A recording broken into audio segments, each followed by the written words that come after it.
you, Jack. Jack. I really Thank you for enjoyed. your See time. you all again. See Cheers. you. See you. Bye. Bye.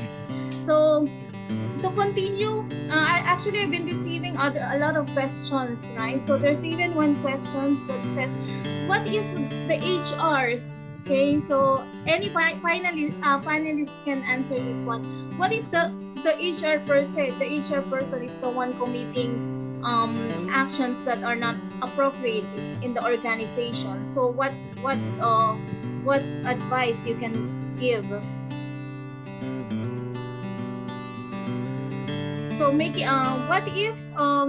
if the HR herself or himself is the one making actions that are not good for the organization? So this is the question. Who would like to answer this? Dia, would you like to Yes, Dia. Okay. First of all, it started raining heavily in my area, so I'm competing with the rain. I hope you still can hear me clearly. Well, if we are the one who does the misconduct, I think it goes back to the regulations applies in the organization, right? And I'm sure the organization accommodates the severity of the misconduct under their employment law or the mutual agreement that we have, right? But I guess that is also a part of the beauty of HR because we are the one who does it, we are the one who initiate, but we need to also give the examples. This is something that shows the multiplication of roles that we have, right? But we have to be able to be there.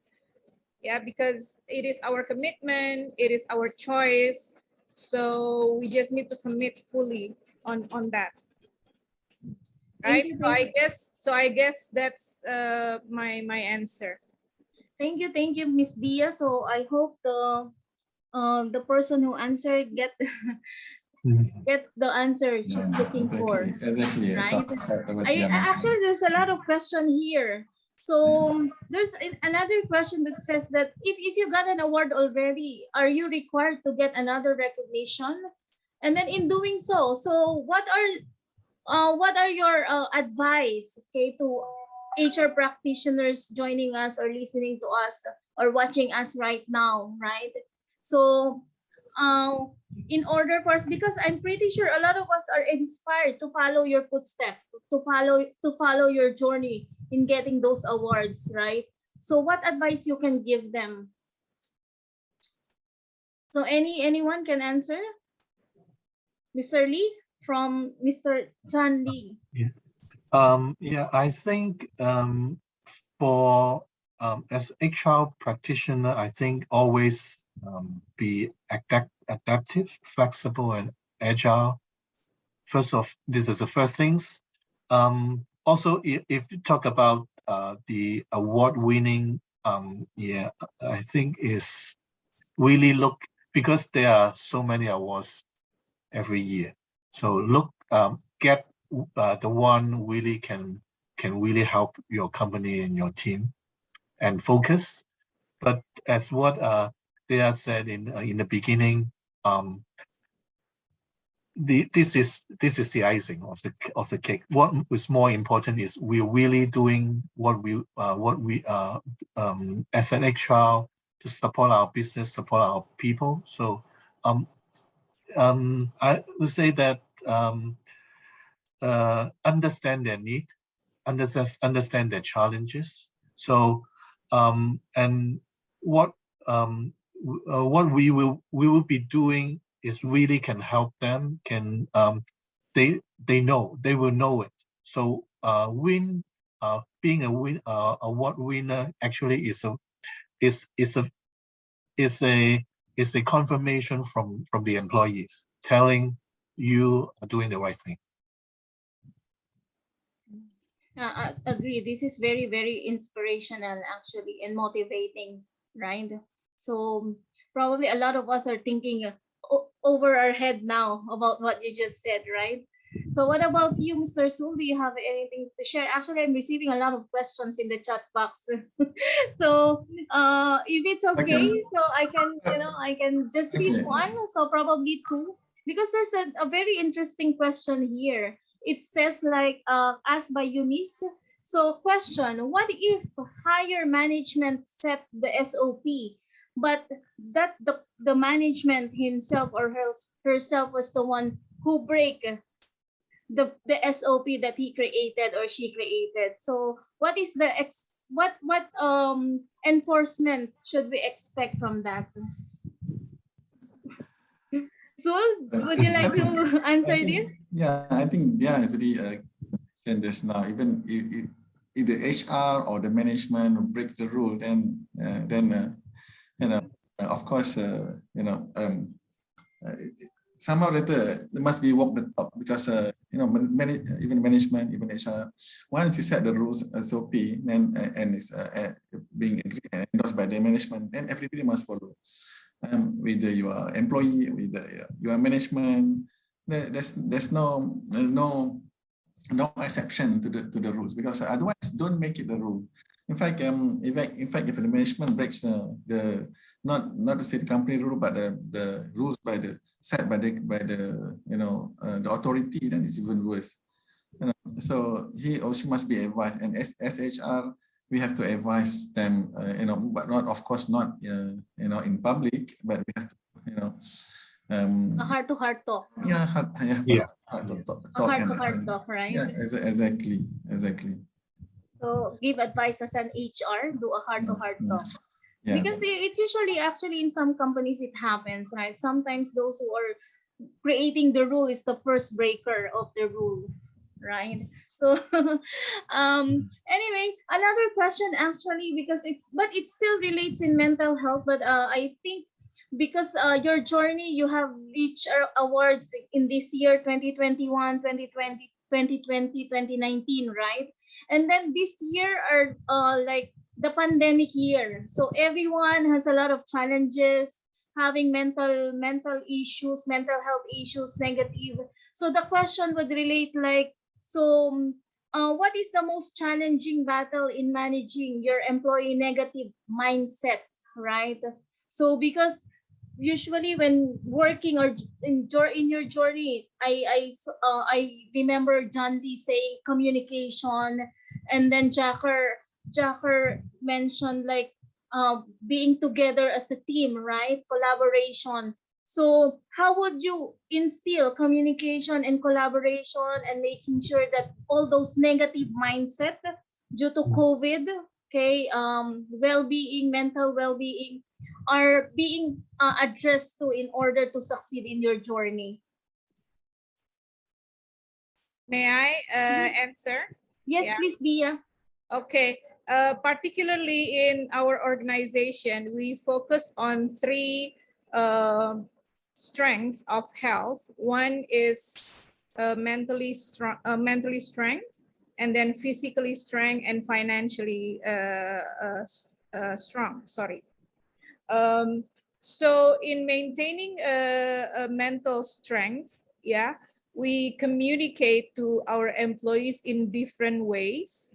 And when it comes to communication, one key ingredient is sincerity. You need to communicate with sincerity. That means you listen, you take notes, you paraphrase, you address the things that makes them anxious.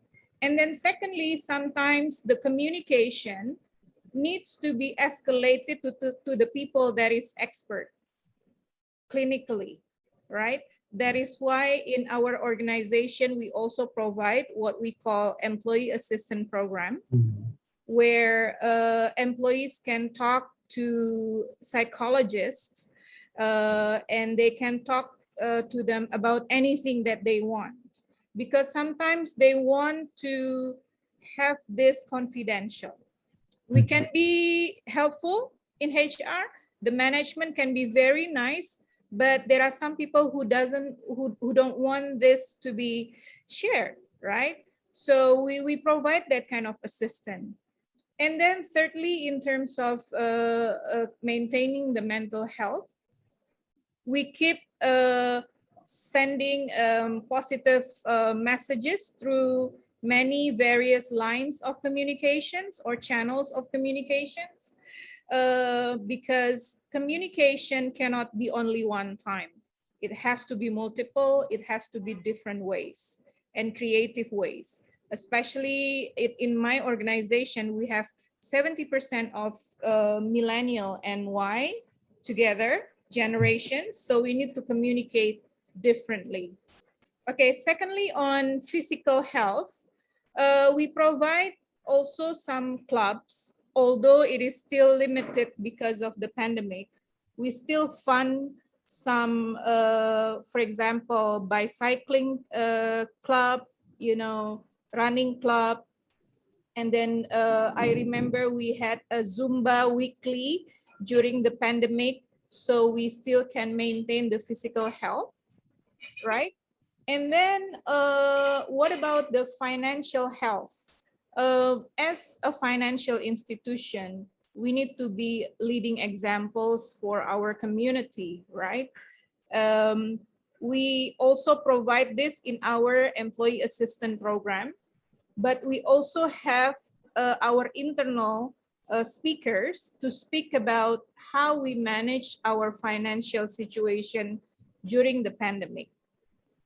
Because apparently during the pandemics, although we have our salary maintained, right?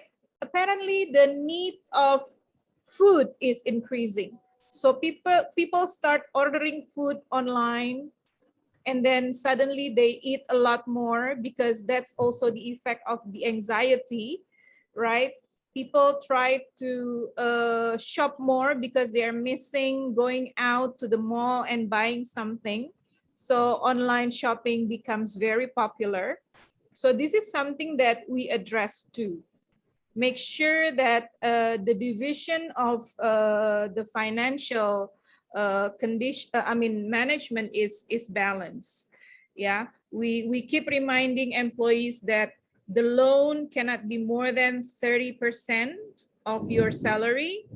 You know, we need to ensure that the employees still safe, and then have some emergency, you know, fund in rainy days, because then again, that reflects what we are as a financial people, right? So I guess those collectively will build, you know, collective understanding on how maintaining our sanity during the pandemic, right?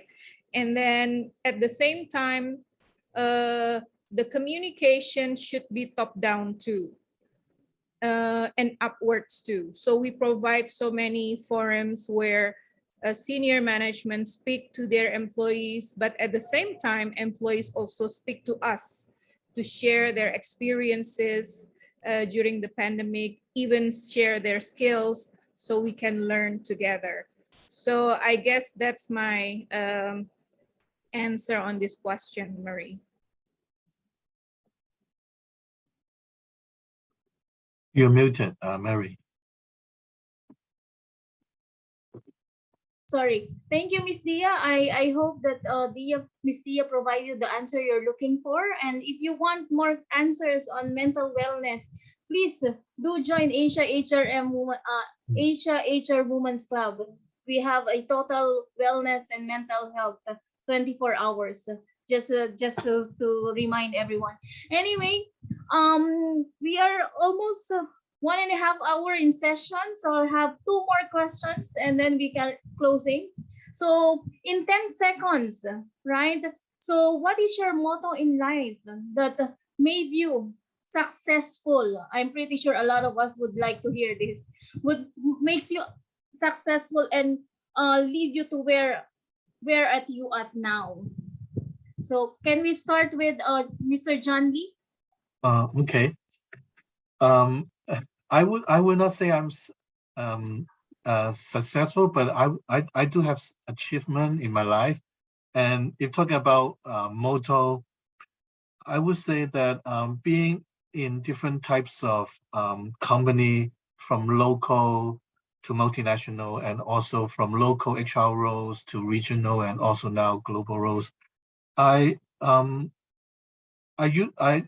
always being open and adaptive, because every time, every day is can be different. And also to embrace innovations, because when every day is different, so you cannot deal with the same thing with everything the same every time. So you have to, that's why I would say that be open and be adaptive. Thank you, Mr. John Lee. So be open and be a game changer and innovate. What about you, Mr. Sul? Hi, thank you, Mary. So I think 10 seconds, but one of them I think I've shared earlier, which is under promise and over deliver. And second one actually is, don't worry, just be happy. In whatever you do, just be happy, because it's important in life to be happy. Because if you are happy, then you'll be healthy, and if you are healthy, then you can do whatever you want. If you are not happy, then it will surely affect your health, physically or mentally, and then there's nothing that you can do much in your life. And the third one actually is whatever you do, of course, in any organization, they will look into, try to do more with less. So, do more with less budget, do more with less, with a shorter period of time. So, because everything nowadays, I think you need to do everything very fast, agile. So, I think that's the three that I can share with you today. That is very practical, Sul. Thank you very much. I'll remember that one. Very, very practical tips and motto. So I like especially the under promise, over deliver. I really like it, What about you, Miss Dia? So what is your motto in your life that leads you to where you are now? I think between failure and victory, it's only an attitude away. So that's the motto. And then growth mindset really helps, especially in this kind of challenging situation. And then always strive for excellence. And then don't forget, when we have reached or accomplished all the basics and we are on the tip of success, we can choose the success into the significance. When changing success to significance, that's actually the time where we care for others, where we support others, and how our life can be meaningful for others around us. So I guess that's my answer. That is very inspirational. I like it. What's between failure and success is your attitude, right? And always achieve for excellence. The last one, actually, my last question before we close this session, before we end this session is, in one word, how would you describe your life now, after all those awards and working in a great company? So can we start with Dia? One word, grateful. Just one word. Grateful. Grateful. Nice word. Thank you. Tul? Yeah, I guess one word. Yes, just one word. Yeah, grateful, thankful. Thankful. Nice. Yeah. And Mr. Lee? Actually, my one word is the same as Dia, grateful, gratifying. Yes, grateful. Actually, it's a very, very nice word. So we should all be grateful for every day, right? Especially when we wake up every morning. So we should be grateful. Okay. Thank you very much, everyone. So that ends our session. But before that, before you leave, so I'd like to invite you all first, because Asia HR Women's Club will have its first group mentoring session on November 27. So just watch out for the announcement and the link for that session. So Miss Dia Ambarwati of Sun Life will be our group mentor for that session, right? And of course, please do watch out the announcement from Asia HRM in December. Okay, so we have a lot of surprises for our members because we're going to launch a very good what do we call it, Sul? Can I say it now? Yeah, sure, Can I sure. say? We're going to launch a book, right? And of Yeah. course, a words of wisdom, Yes. a compilation of experiences, inspiring stories from different HR professional across Asia. Actually, I'm very excited for this one. When Sul shared it with us, I was like, oh, I really like this. So we will be launching Asia HRM HRBP stories book and words of wisdom. So do watch out for that one, and please continue to support Asia HRM. Thank you very much, everyone. And before we end, I'd like to ask Samo to play the video of Asia HRM. And then, and please, can someone take a photo? So can we have a group photo? Everyone, can I request everyone to open your camera, open your video, so everyone will be in the video. Okay, so we can take photos. Thank you very much for spending your Saturday afternoon with us. I know we're over. You're supposed to have it in an hour, but I'm pretty sure you've learned a lot. I've learned a lot personally from our panelists. Really enjoyed listening with you guys. Thank you, Mr. John Lee. Thank you, Dia. Dia, nice to have you here again. Thank you, Sul, and of course, thank you, Jacker. Is everyone ready? Can we have photo? Sul, ready? Thank you. Okay, so how to, okay, ready? 1, 2, 3, I take. Yeah. Take photo. How to take photo? Okay. Okay, one more. I'll do that. Okay. All right. Thank ready, you. everyone? Thank you. Okay. All right, One more. Thank you, everyone. Again, please do visit our website, Asia HRM, www.asiahrm.com. Thank you, Jamie, for joining us today. So, Jamie, we just had our first ever pajama party last night. So, for those who are interested to join, please do visit also the website of Asia Women's Club, HR Women's Club, AsiaHRWomensClub.com. Right? So, to end, we'll leave you with our Asia HRM video. So, Samo, can you please share the video with us? Again, thank you very much, everyone. Thank you for your questions. And keep safe, everyone. Okay, we're still in COVID, but I know it's getting better in all countries. So here in Cambodia, we are open now. So you would like to visit, please do so. So Cambodia is open now. Airport is open, so you can come and visit us here. Okay, thank you. Yeah, so, stay safe, everyone. Thank you. Stay safe, everyone. Okay, thank you. Sul, any last words? No, it's okay. Okay, thank you, everyone. Thank you. Have a nice Saturday. Okay, thank you, Mr. D again. Thank you. Thank you, Dia. Samo, we don't play our video. Thank you, Samo, for the assistance. Thank you very much. Bye. Thank you, Jamie. Bye. Thank you, Tracy. Thank you all. Congratulations, Cik Zul. Thank you. Thank you, Idam. Thank you for your questions. Thank you, John. Thank you, Eunice, for your questions. Thank you very much. Bye, everyone. Bye. Bye. Congratulations, Cik Zul. Thank you. Bye. Thank you. Thank you, Aslan. Thank you, Aslan. Bye. Cik Zul is the best. Bye. Idham nak kutuk apa tu? Yeah. Zul, okay, thank you. Congratulations, Zuls. Bye-bye. Thank you, Mali. Zul is my Sifu. Zul terbaik lah. Okay.